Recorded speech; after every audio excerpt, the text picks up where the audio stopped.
آریانا افغانستان یگانه شبکه تلویزیونی ملی افغانها در خارج از کشور.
خدا پر داد تا پرواز باشد، خدا پر داد تا پرواز باشد، گلویی داد تا آواز باشد. خدا میخواست باغ آسمان ها بروی ما همیشه باز باشد، بروی ما همیشه باز باشد. سلام عرض میکنم خدمت یک شما بیننده عزیز نازنین گل که در هر گوشه و کنار دنیا هستین.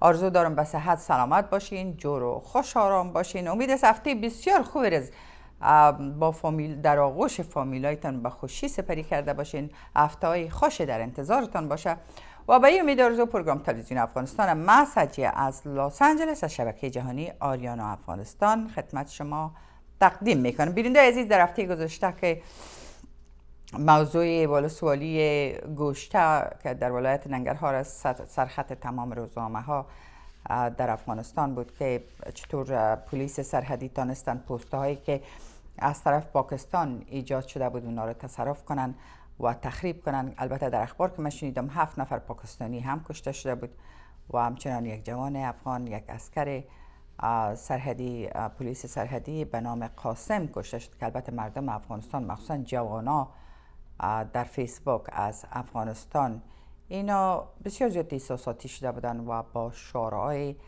زنده باد افغانستان، مرده باد پاکستان و همچنان آهنگای بسیار میهنی میگذاشتن.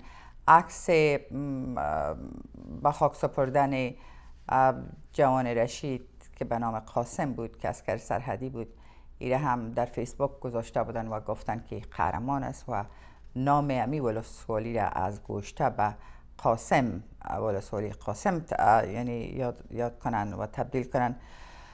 اما صحبت های حامد کرزی رئیس جمهور افغانستان در مورد خط دیورند بسیار زیاد جالب بود که البته از دین فرجان خواهش میکنم کسانی که همین 1-2-3 دقیقه صحبت های حامد کرزی ندیدن خالی از دلچسپی نیست که ببینین. ای شما و ای حامد کرزی نخواهد شد. ملت افغانستان از روزی که انگلیس ها خط دیورند ایجاد کردند این خط نپذیرفتند. مردم دو طرف این خط نپذیرفتند. به همین دلیل خط آزاد به طرف آمد از طرف هر دو طرف مردم این خط و هیچ حکومت افغانستان این خط نخواهد پذیرفت و نباید هم هیچ حکومت افغانستان جرأت این کار بکنه چون ملت افغانستان نفرین میکنیش و میرانیش.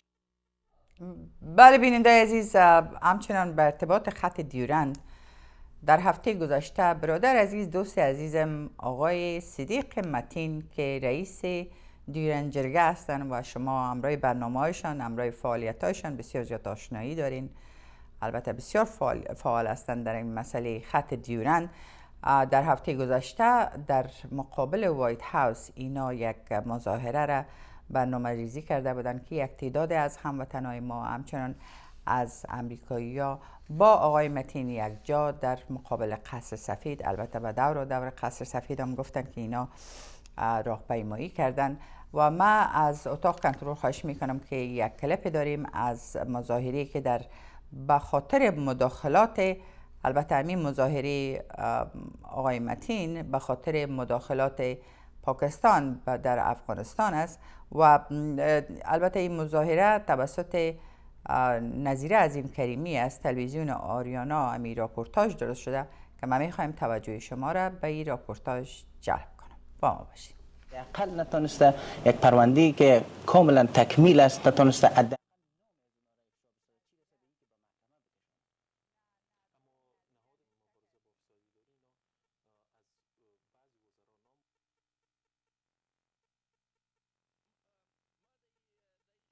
شما می‌بینید در مقابل وایت هاوس هستیم. ما گفتیم آقای اوباما، رئیس جمهور اوباما، از شما ما خواهش میکنیم، از سناتورها، کانگرسمن‌ها و تمام موظفین سیاسی دولت امریکا ما خواهش میکنیم که خط دیورند لاین برای مردم افغانستان حل فصل کنن و در این حال آیسای پاکستان هیچ کار دیگه نمیکنه بغیر از کشتن افغان، بلوچ، سندی، مردم هزاره ما، مردم پشتون ما دیگه کار نمیکنه که باید آیسای پاکستان منحل شود توسط دولت امریکا. و در این حال شما میبینید که آیسای القاعده را به وجود آورده، طالبان را به وجود آورده، تماما تروریسم بین المللی توسط آیسای تشویق میشه و در تمام دنیا روان میشه و این ما به دولت امریکا میگیم که مرکز تروریسم بین المللی آیسای پاکستان است و این آیسای پاکستان است که تروریسم بین المللی تشویق میکنه.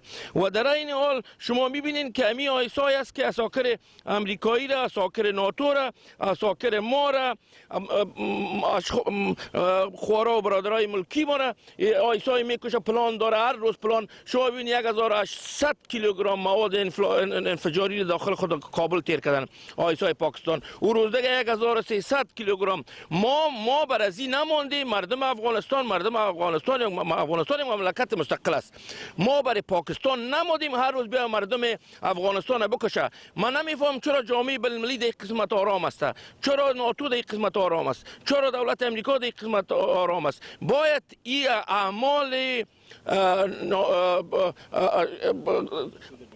ضد بشری، ضد افغانی پاکستان به طور عاجل توسط ناتو، توسط دولت امریکا استاد شود. ما خسته شدیم. ما مردم افغانستان مردم تروریست نیست. کل تروریست ها از آیسای پاکستان میاد داخل افغانستان و تمام دنیا میره. این تمام جوامع بین المللی از این موضوع آگاه هستند. مچم چرا گوش خود کار بندازن. بسیار تشکر. بله تشکر. بیننده عزیزی بود نظریات افغانای مقیم ایالات متحده آمریکا که از نقاط مختلف آمریکا امروز جمع شده بودند و تظاهرات را علیه مداخلات سریع پاکستان در افغانستان راه اندازی کردند. به وطن نیست غریبی که کند یاد وطن، در وطن بوده به یاد وطن به وطن است. نظیره عظیم کریمی، تلویزیون آریانا، مقر کاخ سفید، واشنگتن دی سی. ببخشید بیننده عزیز که برنامه آزاد است و یگان اشتباهات در برنامه میشه از طریق اتاق کنترل که اگر برنامه تیپ میشد یقینا بازدید میشد. هر چیزی که ما میگیم یا ریاکشنی که میکنیم به ایر میرن. خب امروز این مداخلات و شرارت هایی که پاکستان و سالها به داخل افغانستان دارن، این به نظر من باید یک برخورد بسیار اصولی امروز پاکستان شود، یک برخورد جدی شود. جنگ با همسایه و هم با پاکستان هیچ راه حل نیست. امریکا و انگلستان، البته پاکستان که پاکستان پنجابی که غلام القبه گوش انگلستان است، باید فشار سر پاکستان بیارن که این رقم تخلفای مرزی و سرحدی نکنن و همچنان تروریستا را اینا در مابین داخل پاکستان حمایت میکنن. چرا من نمیفهم که این خارجی ها مخصوصا امریکایی ها کمی 5 عسکرشان هم در 2-3 روز قبل عسکرهای جوانشان کشته شدن، چرا اینا در افغانستان هستن؟ چرا بر محو تروریسم در پاکستان نمیرن؟ خب پاکستان خب یک چیز بسیار واضح است که حامی قدرتمند تروریسم و طالبان هستند و دولت فعلی افغانستان به هیچ صورت دفاع از جغرافیای معین افغانستان کرده نمیتونه که یک چیز بسیار واضح است. بیننده عزیز، در هفته آینده مصاحبه داریم از طریق اسکایپ از کابل با یک جوان بسیار البته به نظر من بسیار دانشمند است. نامشان است اجمل بلوچزاده که فعال جامعه مدنی هستند، فعال حقوق بشر هستند، آگاه امور سیاسی هستند و همچنان یکی از اعضای گروه هم آهنگی عدالت انتقالی هستند. گروه هم آهنگی عدالت انتقالی جهت رسیدن به صلح پایدار و ختم جنگ در افغانستان اینا بسیار زیاد کوشش کردند و از حکومت خواستند که با جنایتکارای جنگی طبق قوانین بین المللی برخورد شود. و اگر شما به خاطر داشته باشین که اینا یک گزارش را به نام ترسیم منازعه البته که از طرف کمیسیون حقوق بشر تهیه شده بود، اینا دادن به حکومت و تا بال او نشر نشد. در این گزارش عمل کرده نیلوفر جان امی کلپ امیال اگر آماده بسازی که باز نریم به یک کلپ دیگه و باز من ناقضین حقوق، البته در این گزارش که عمل کرده ناقضین حقوق بشر در افغانستان است به ترسیم کشیده شده. البته در کدام قسمت جهان، در کدام کشور در دنیا است که یک نفر که دستش به خون ملت افغانستان، یک نفر که خونش به خونش دستش آلوده باشه به خون مردم، به عوض از اینکه او به محاکمه بره، یک اشخاصی که یک پایتخت به آتش کشیدن، به ناموس مردم تجاوز کردن، تمام زیربناهای افغانستان از بین بردن، چور و چپاول افغانستان کردن، تمام امی تیاره و نمیفهم تانک و اینا که داشتیم همه رو دزدی کردن در پاکستان. به عوض از اینکه اینا محاکمه شوند، بسیار زیاد جای تعجب است که در مملکت ما اینا به مقام‌ها و رتبه‌های بسیار بلندی هستند. خب امی اساس است که من با اجمل جان در هفته آینده یک مصاحبه می داشته باشم در مسائل سیاسی. اجمل جان بسیار آگاه و جوانی است که بسیار با فصاحت و بلاغت صحبت میکنه. ما برای آشنایی از اینکه شما یک آشنایی با این جوان پیدا کنین که من یقین دارم مثل این جوان در افغانستان تعداد زیادی از جوان‌ها هستن که افغانستان به اینمی جوان‌ها ضرورت دارن که اینمی جوان‌ها باید برشان بال داده شود که پرواز کنه، نه کونه پیخا و تاج جنایتکارا و نمیفهم طالبا و حزب اسلامی اینا، نه اینمی جوان‌ها. یک صحبتایی از اجمل جان بر شما میگذارم که یک نظریه بگیریم برای هفته آینده که من یک مصاحبه از طریق اسکایپ با اجمل جان می داشتم. با ما باشین. کاملا تکمیل است، نتونسته حداقل نام از اونا را افشا بسازه، چی رسه به این که به محکمه بکشانن. اما نهاد مبارزه با فسادی داری اینا از بعضی وزرا نام برد. میبخشین بیننده عزیز، چیزی که امروز بر نیلوفر جان گفتم برعکسش کار میکنم، متوجه نشد. نیلوفر جان در قسمت دوم از چیزی که گذاشتی درست نبود، خب فرق نمیکنه، میگذاریمش بر هفته آینده باز انشالله پیش از اینکه با اجمل جان مصاحبه رو شروع کنیم در قسمت از کلیپایشان میگذاریم. اما صحبتایش بسیار بسیار جالب بود، بسیار مقبول بود. نیلوفر جان من قسمت اولم برات نشان دادم، قسمت دوم بعد از قسمت دوم شروع کردیم. ای که امروز نمیفهم که پرابلم چی است. It's okay، فرق نمیکنه هفته آینده عزیزم. خب بیننده عزیز، امروز روز 5 می است. ما 20 سال قبل در 1993 فعالیت های امی برنامه تلویزیونی ما از کانال 18 در امریکا شروع شد که البته در اون زمان تلویزیونایی در لس آنجلس نبود، به جز یک چند برنامه از امیر شبخیز و از یک چند نفر از امی ایرانیا بودن که همه ما در کانال 18 پشت سر هم برنامه داشتیم. خب در اون زمان 20 سال قبل، 20 سال گذشت، چطور عمر چشم به هم زدن تیر میشه. و البته در اون زمان برنامه ما یک حال و هوای دیگه داشت. خوب بهترین خاطری که من از زمان دارم که البته در سال 1994 لتا منگیشکر بسیار صدایش دوست دارم، آهنگایش بسیار دوست دارم. و سال هاست که از زمانی که طفل بودیم باز نوجوان شدیم باز آهنگای لتا منگیشکر آشنایی داریم. لس آنجلس برای یک کنسرت آمده بود و من یک مصاحبه با لتا منگیشکر داشتم چون در اون زمان این دیویدی نبود و تمام مصاحبه یا برنامه ثبت میشد به یک تیپ که بر تریکوارتر میگفتن. متاسفانه نتونستم او رو باید تبدیل کنم به دیویدی و اینا. ببخشید. بعد از او از کانال اچ که یعنی بدون از اینکه شما ساتلایت داشته باشین یا نمیفهم این داشته باشین یا اون داشته باشین، چینل اچ که میگیرین، کانال اچ امیال هم میتونین ببینین که او رو به نام اینترنشنال چینل هم میاد میکنن.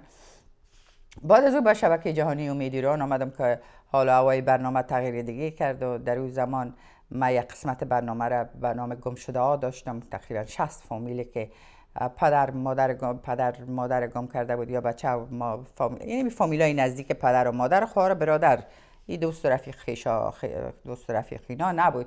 تقریبا 60 فامیل پیدا شد که بسیار این بر من خاطری فوق العاده بود.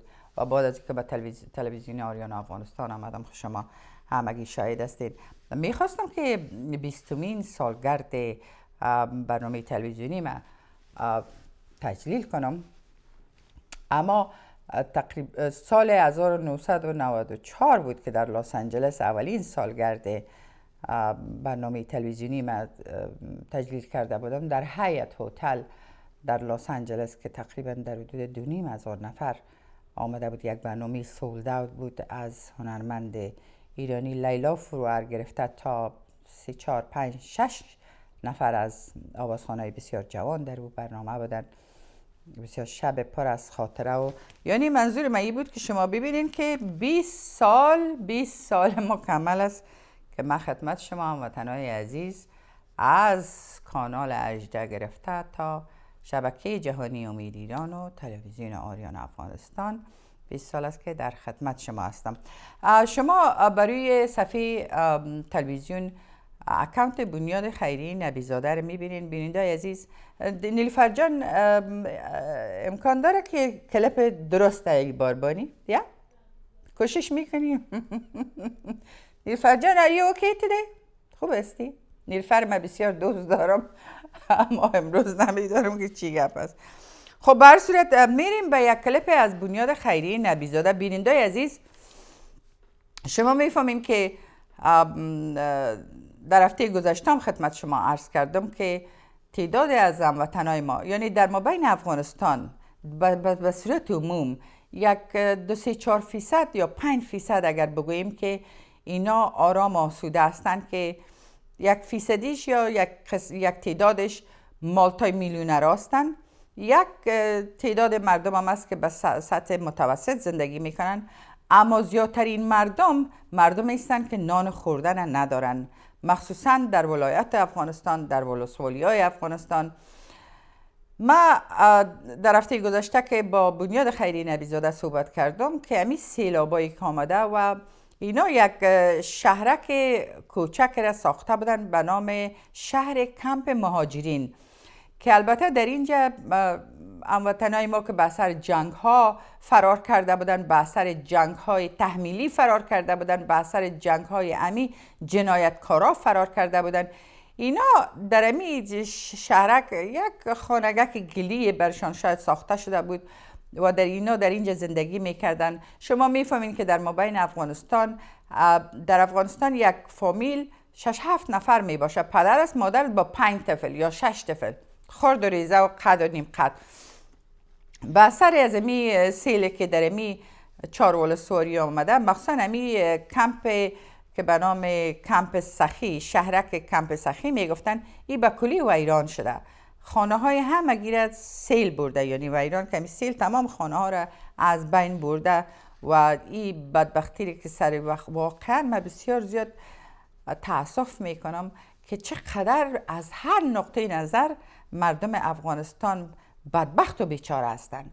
و البته خدمت شما عرض کردم که در هفته گذشته که بنیاد خیریه نبیزاده کمک‌های عاجلشان اول از غذای گرم بود، به خاطر از اینکه شما که در این شهرک ببینید کسایی که خانه‌هایشان از سیل برده، اینا در یک میدان گفتن که زندگی میکنن و اینا بنیاد خیریه نبیزاده غذای گرم بر از اینا برای چند روز بردن و همچنان آرد و روغن همکار بسیار عزیزم زلمه جان عطایی از بنیاد خیری نبیزاده یک کلیپ بر ما روان کردن امروز صبح که از امی شهرک کمپ سخی است که مردم همه چیز خود از دست دادن، مگر جالب است که این مردم البته بر زلمه جان گفته که ما آرد و روغن اینا رو چی کنیم، به خاطر از اینکه ما نه آشپزخانه داریم، نه دیگ داریم، نه نمیفهمین داریم، فرش خانه داریم.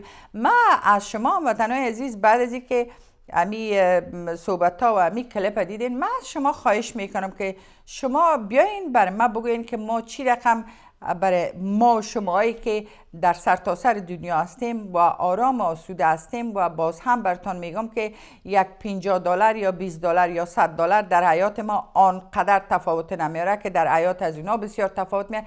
چی رای را بگیریم که امروز امی چند صد فامیلی که در امی کمپ سخی است کمک کنیم.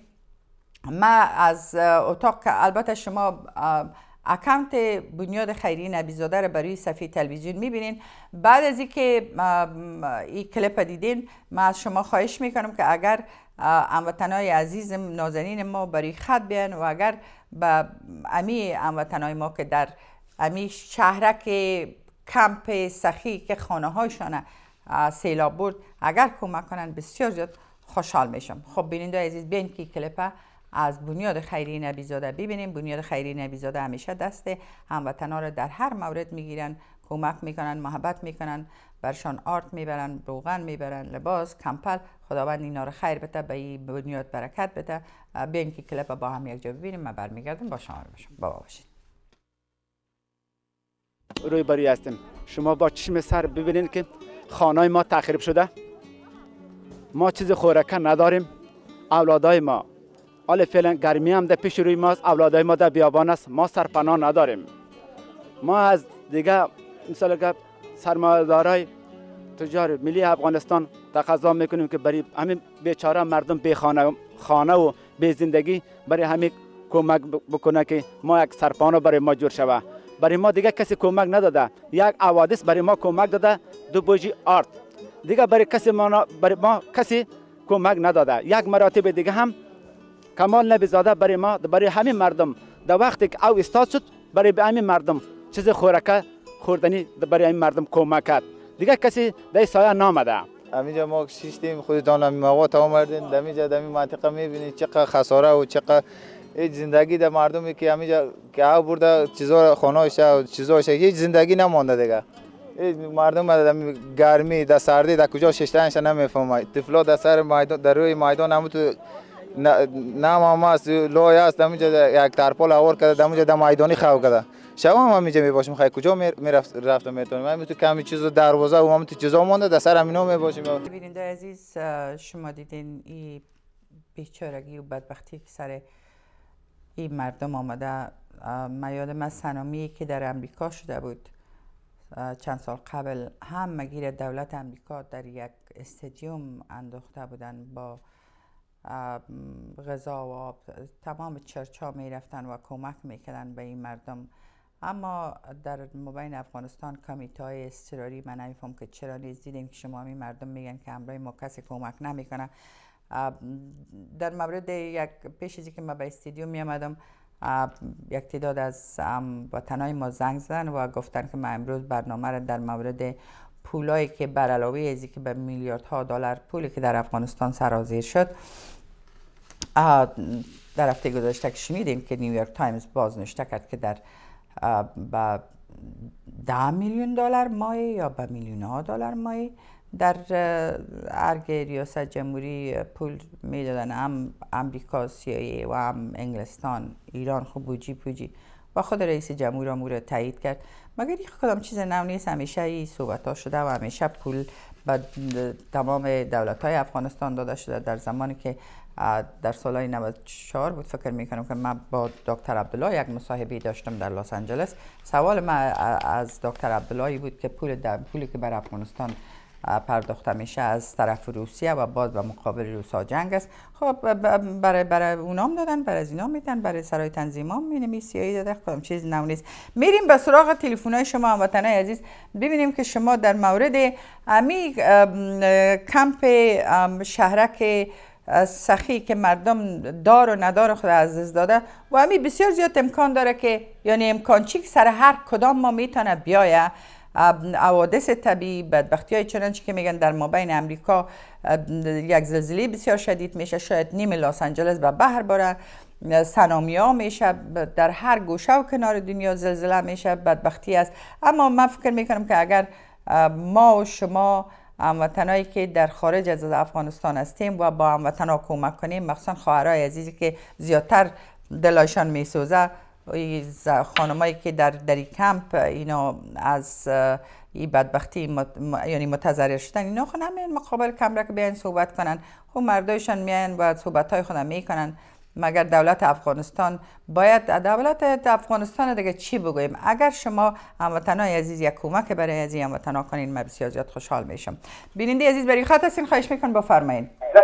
سلام مادر قاصد هستم بیبی. سلام قاصد صاحب، چی حال دارین؟ خوب هستین؟ شکر. مهربانی، بفرمایید. مبارک 20 ساله پرگرام است.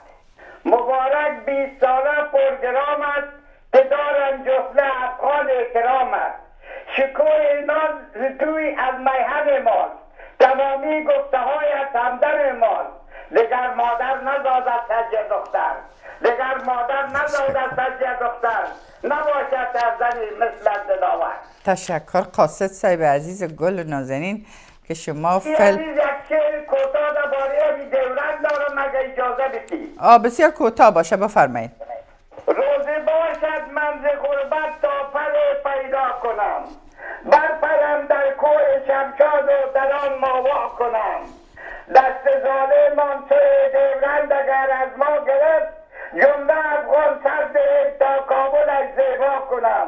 خون و نسل از یک پدر افغانیت از جملگی، شکوها بالا گردد تا سر گفت و شنود بالا کنم. شش حد وابسته انگلیس و پنجابی بود، با کدام سویش طریق گفتگو پیدا کنم. دست تا کی ای وطنداران به فریادم رسید، ورنه من خود نعره شیرانه برپا کنم. خون افغان به هدر ناموس و دارایی بچور، از چی بشمارم مسایب چند و ویلا کنم. حکمات خارجی و رشوه‌خوار بیلجام، پردهت بالا نمایم من تو را رسوا کنم. جنگ و خونریزی نباشد راه و رسم مردمی، جنگ و خونریزی نباشد راه و رسم مردمی. نزد اوباما روم تا عقل او بالا کنم، تا نگیریم راه دریا را کجا پیرو شویم. من بگفتم نکته ناتو اگر آگاه کنم، روزگار گر دست قدرت ها گذارد دست من، روزگار گر دست قدرت ها گذارد دست من. سرحد آموی زیبا تا آتش یک جا کنم، قاصد آن میهنت در آتش بیداد سوخت، قاصد آن میهنت در آتش بیداد سوخت. من ندانم راهی بیرون رفت چیزان پیدا کنم. یک جهان تشکر قاصد صاحب عزیز از محبت و مهربانی و شعر بسیار مقبولتان. بیننده عزیز برای خط هستین، خواهش میکنم بفرمایید. ساجد جان سلام علیکم. جان من سلام، چی حال دارین؟ بفرمایید. تشکر. شما خود نام من فاطمه ایوبی اسم از ویرجینیا کپ میزنم. بله. تشکر از برنامه خوبتان. ما میخوایم که یک 270 دلار یک پیسه ناچیز از طرف خودم و مادرم روان کنم و نمره کریدیت کارت خودم براتون میتونم و خدا خیرتون تو کار ما رو آسان ساختیم به خاطر که ما صبح باید میرفتم بانک آف امریکا و همیشه ما ارتباط دارم امرای بنیاد خیریه نبی زاده. خب فاطمه جان قند امکان داره شما بری نمی بانک آف امریکا اگر میره دیپازیت کنین آسان تر میشه؟ امکان داره؟ نمره کریدیت کارت نمیگیرین شما؟ برای که ما در استودیو هستم، نیلوفر جان است، کسی دیگه نیست. اگر شما به نمبر 310 459 0252 زنگ بزنین، نمبر کریدیت کارتتون میخوایم و فقط چی وقت اکسپایر میشه اون نمره اگر برای من بانین، من خودم برای چون سلفون خودم از پیش من محفوظ میباشه. خب خیلی به خاطر از که من در این اتاق هستم، باز اگر تکرار همین نمره را اگر در آخر پروگرام برای ما بانید باز ما زنگ میزنم. بسیار خوب، من کوشش میکنم که نمبر اکانت بنیاد خیریه نبیزاده رو برای صفحه تلویزیون بانم. خدا خیرتان بده فاطمه جان، بسیار لطف کردین، مهربان. تشکر جان. ما شما را امرتان خداحافظی میکنم. میبینین برای صفحه تلویزیون همه انفورمیشنه. بیننده عزیز برای خط هستین، خواهش میکنم بفرمایین. بله سلام علیکم. سلام برادر، از کجا زنگ میزنین؟ خدا معرفی کنین. من از نیویورک زنگ میزنم، اسماعیل هستم. کی هستین؟ نام اسماعیل است، از نیویورک زنگ میزنم. اسماعیل جان چی حال دارین؟ خوب هستین؟ تشکر می‌کنم. میخواستم برمی چیزی کمک کنم. میتونم همراه کردیت کارت چیز کنم؟ میشه که نمبر کردیت خب بگوین. من از فاطمه جانم گفتم که اگر شما به بانک و امریکا به بانک امریکا برین، اکانت بنیاد خیریه نبیزاده برای صفحه تلویزیون گذاشتیم، شما میتونین که برین به بانک دیپازیت کنین، آسان تر شد باشه. خب با گوشتن باشه که ما برای نیلوفر جان بگویم که کردیت کارتتانم به هولد باشین. اوکی تشکر. ببخشین چقدر کمک میکنین؟ $100. نیلوفر جان لاین پنجم. بیننده عزیز برای خط هستین، خواهش میکنم بفرمایین. بله بیننده عزیز برای خط هستین، خواهش میکنم بفرمایین. جان می صدایتان شنیدم، بفرمایین. سلام علیکم سجا جان، تشکر از پروگرام خوبتون. خواهش میکنم بفرمایین. و از برنامه خوب از اینکه برنامه شما 20 ساله شده، تبریک و تهنیت میگیم، موفقیت بیشتر شما رو میخوایم. تشکر، زنده باشین، مهربان هستید.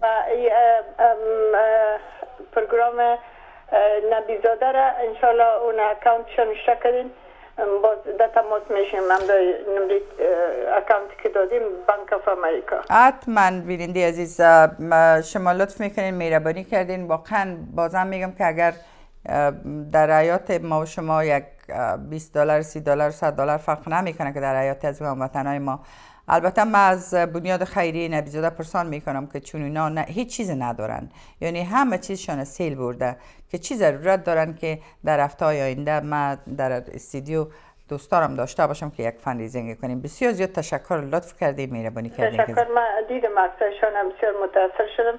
موفق باشین. تشکر. بازم رویتان میبوسم و تبریک میگم. قربانتان، یک دنیا ممنونتان. تشکر، زنده باشین. بیننده عزیز برای خط هستین، خواهش میکنم بفرمایین. هلو. سلام علیکم سجا جان. سلام علیکم برادر عزیز، از کجا زنگ میزنین؟ خدا معرفی. اما از آلمان صحبت میکنم. امینی صحت مبارک خوب است؟ تشکر. شما چی حاله؟ بفرمایید. خوب، شما خوب هستین؟ مهربانی، سلامت باشید. من راجع به موضوعات سیل بردگی و فاقگی مردم میخوایم براتون چند کلمه بگویم اگه اجازه بدین. خب سیل بردگی و فاقگی مردم خواهم اگه میفهمه، شما چی میخواین بگوین؟ من میخوایم بگویم که مسئولیت تام از این ملت کی است؟ خود حکومت افغانستان است که میلیون ها و میلیاردها دلار به شما معلوم است که از دزدی کردن یا از بین بردن و اینا مسئول هستند، نه ملت افغانستان که به خارج از مملکت.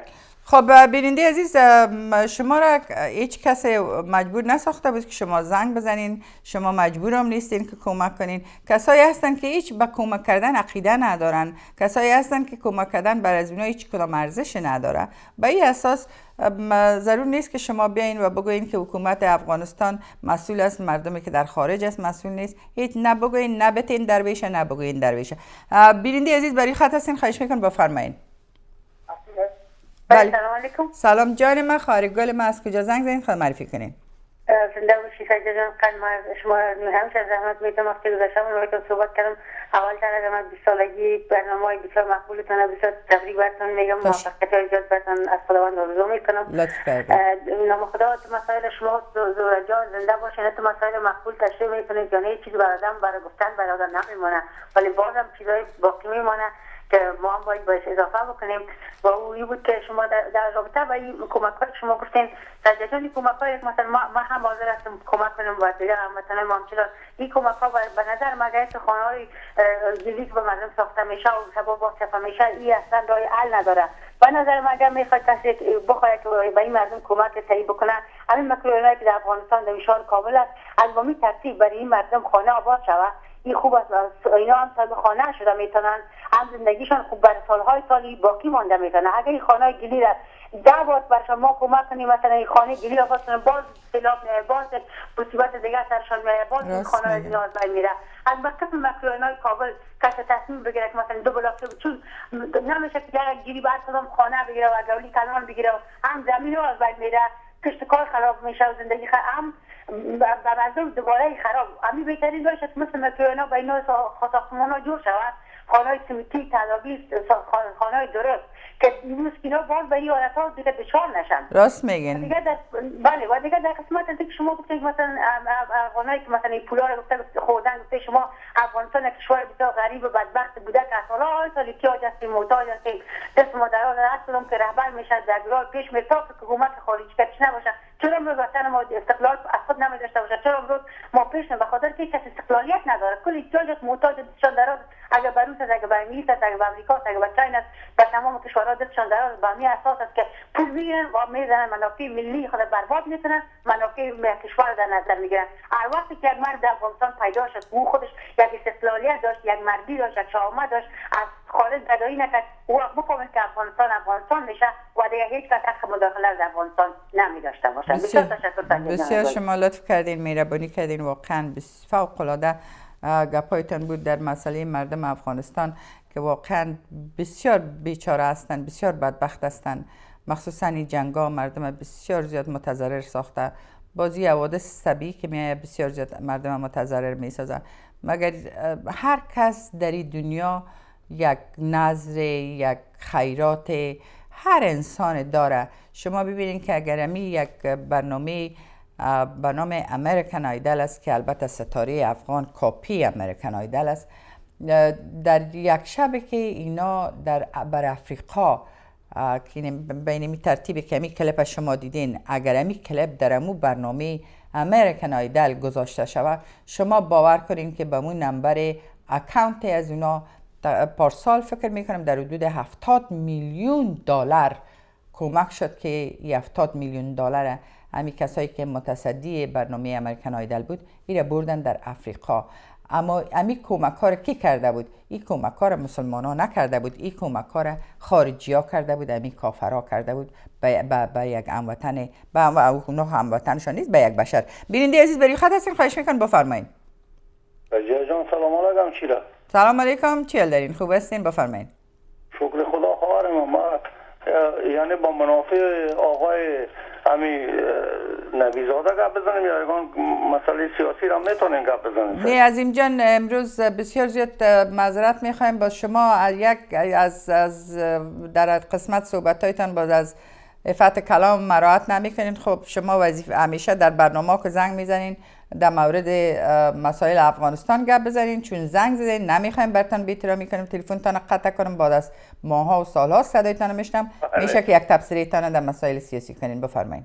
تشکر. همچنین ببینین گرفتن جلوی پاکستان، خود ما دیدیم که همون مردم شریف جلال آباد کافی بود، یک عسکر به نام قاسم بالاخره همون رئیس جمهور ما و شما در فلان چکر میزد، یعنی جلوی از این پاکستانی ها را گرفت، این کرزای سنگ صاحب.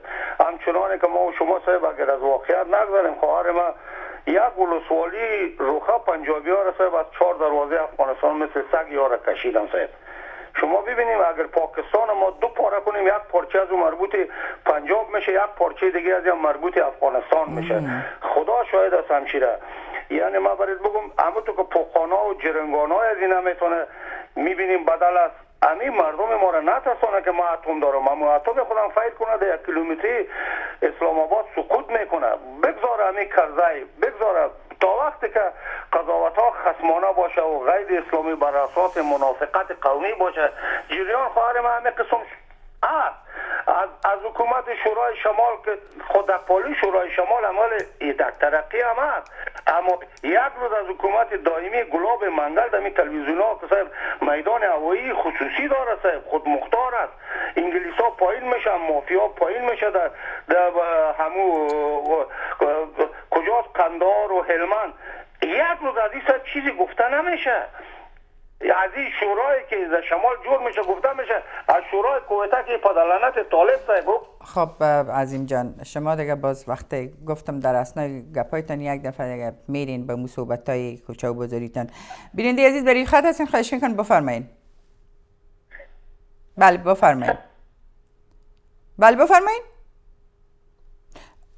نیلوفر جان، خب بیننده عزیز، نیلوفر جان گفتن که از هموطنای ما تلفن کرده بودن و خواهش کرده بودن که امو کلیپ را که اگر باز نیلوفر جان آماده بسازه، نیلوفر جان کلیپ آماده بساز. بسیار در مورد آقای اجمل بلوچ‌زاده است که در هفته آینده همراهشان مصاحبه می داشته باشیم در مسائل افغانستان. یک آگاه امور سیاسی هستند، از فعال جامعه مدنی، بسیار جوان با فصاحت و بلاغت. میریم صحبت های اینا رو گوش میکنیم و برمیگردیم با شما میباشیم. به خاطر اینکه هموطنا برای نیلوفر جان زنگ زد، نیلوفر جان هم آمد که کلیپ آماده ساختن.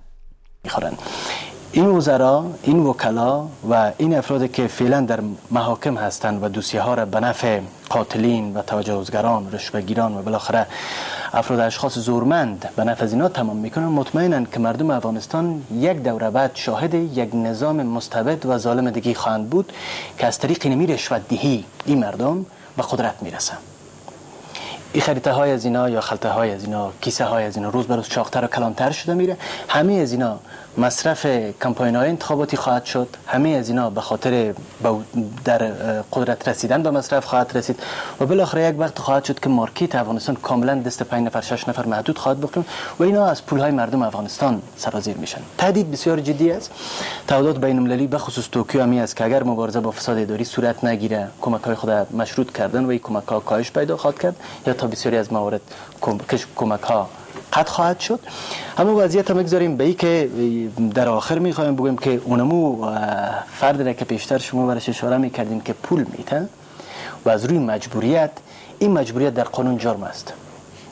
یعنی در حقیقت هیچ فرد مجبور نیست که به خاطر کار که باید دولت انجام بده پول بپردازه.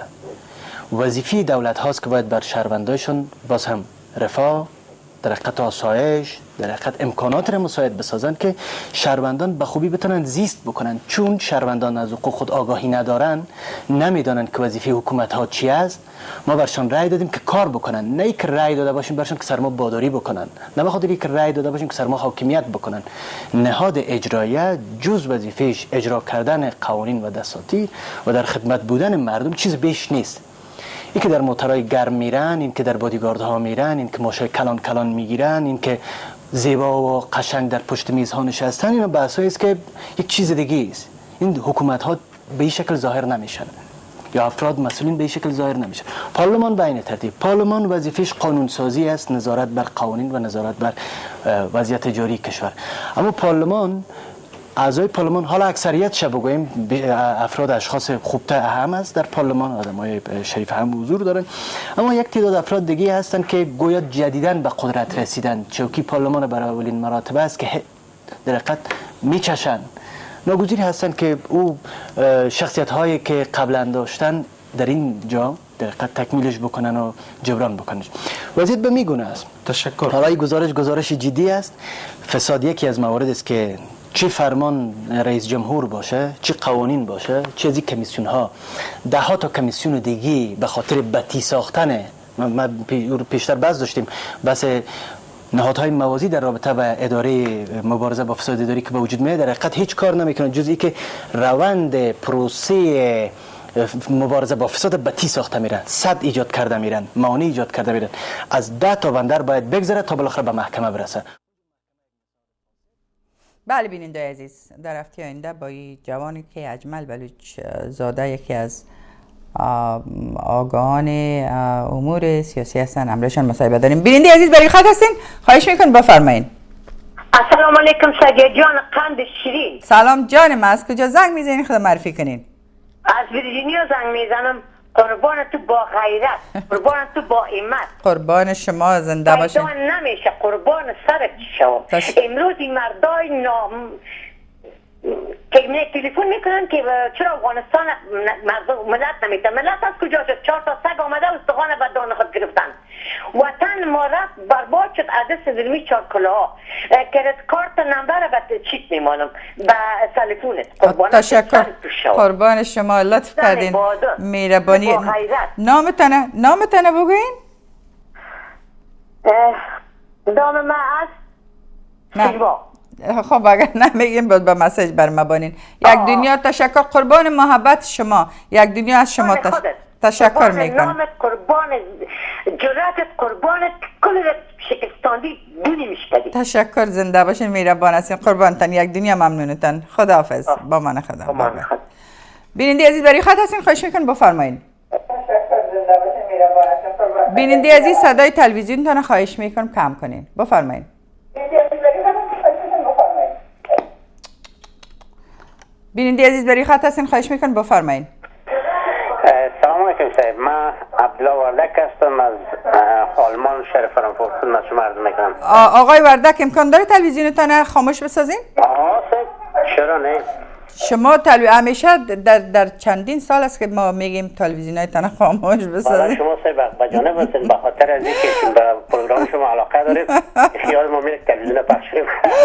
من صاحب خلاص و بسیار کوتاه اجازه تان باشه 2 دقیقه صحبت میکنم راجع به سرنوشت مردم افغانستان. اجازه است؟ راجع به چی صحبت میکنین؟ سرنوشت مردم افغانستان همگی میفهمن. راجع به این صحبت چی شما میگین که ما نمیفهمیم؟ من از طرف خود برای مردم افغانستان میگم که مردم چرا اینطور بی تفاوت شده. اگر 4 تا ملا مردم افغانستان رو دعوت کنه، کل مردم افغانستان صبح حاضر میشن که ملا چی میگن. اگر خودشان با خود یک سرنوشت تعیین کنن که بخیزن یک قیام عمومی کنن، از این حالت خود بکنن، یک حکومت صحیح را بیارن که او برای آینده مردم افغانستان درخشان باشه.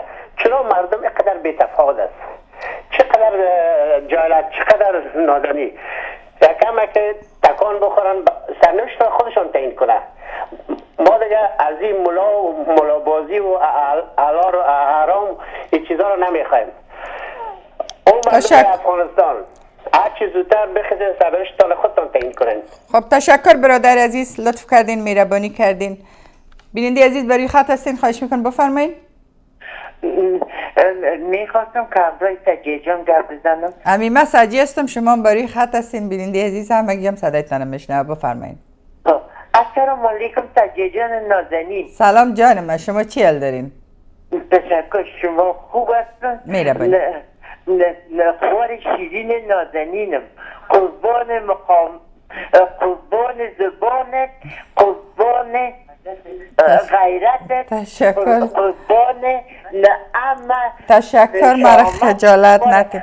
تشکر زن. گفت دل ما را بکش که ما بسیار به تو رسیدیم. عدد از این مردم جاهل نادر جز از خدا ما دیگه هیچ راهی نداریم. سجیه جان قد از کجا زنگ زدین خواهر عزیز؟ از کجا زنگ زدین خواهر معرفی کنین؟ خوار قندم، خوار شیرینم، خوار با شامتم. تشکر. چی کنیم؟ چی چاره سازیم؟ امین رای حل خدا بکشای از سر مردم افغانستان. خوار قند. بله راست میگین. تشکر بیننده از این چار کلاه بیخی مردم به تو رسید. خوار شیرین نازنینم. تشکر بیننده عزیز خواهر گلم، بسیار از لطف و محبتتان، از حسن نظرتان.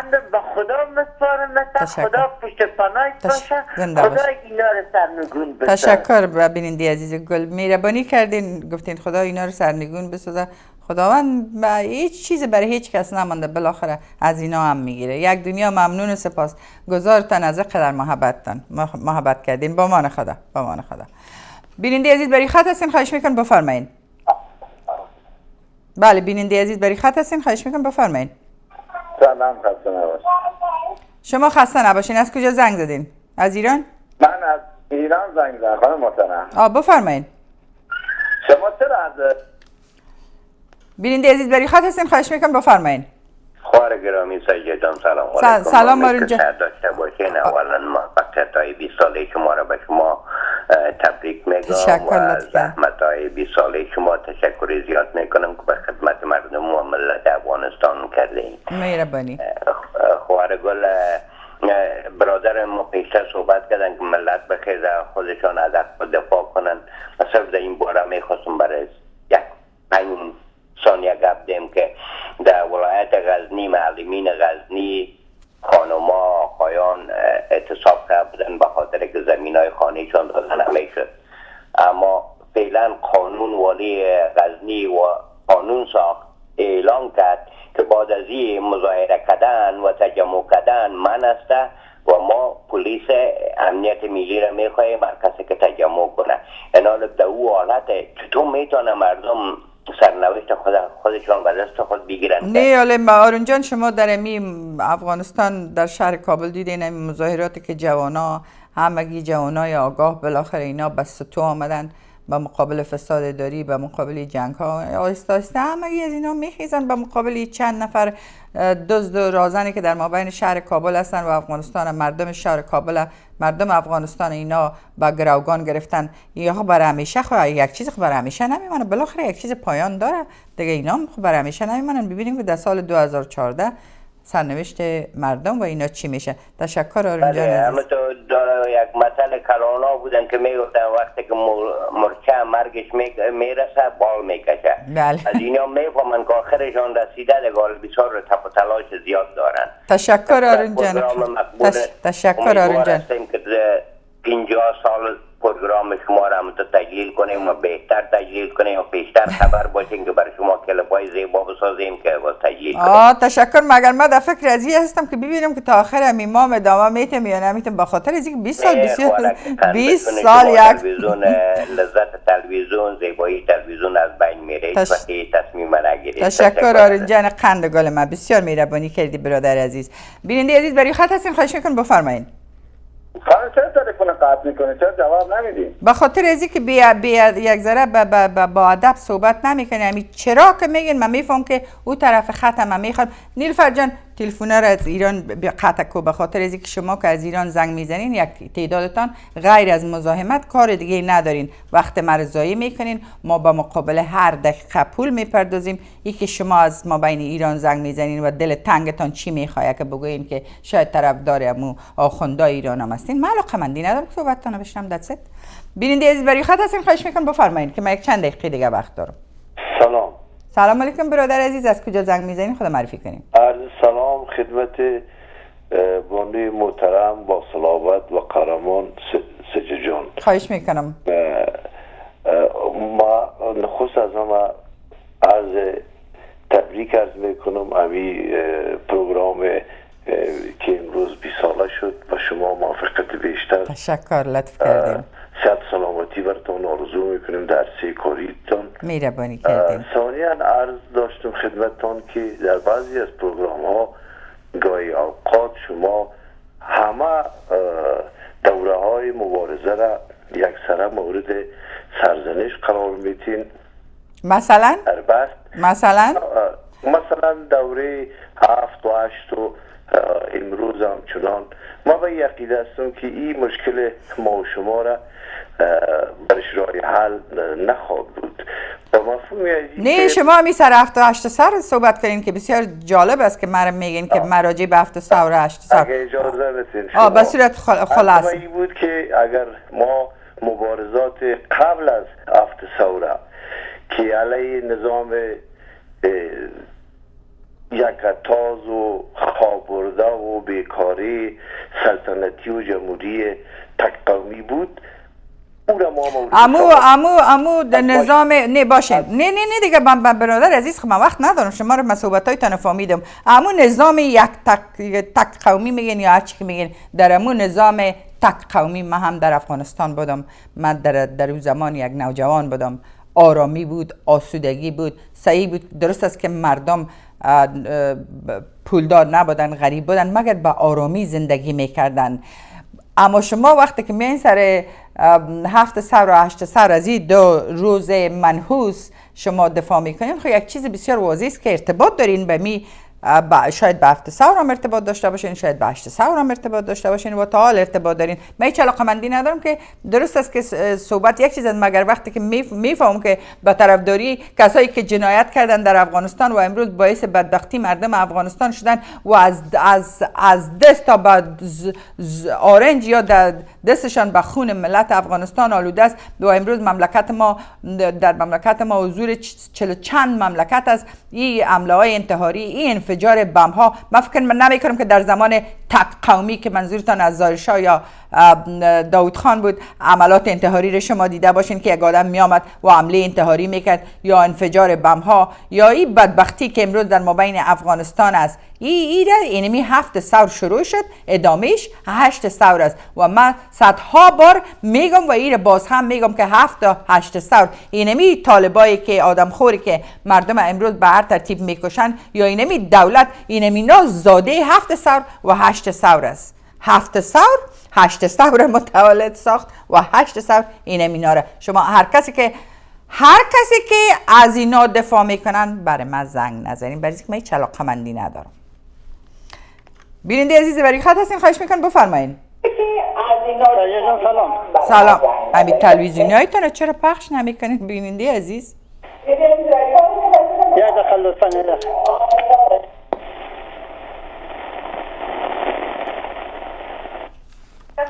بیننده عزیز برای خط هستین، خواهش میکنم بفرمایین.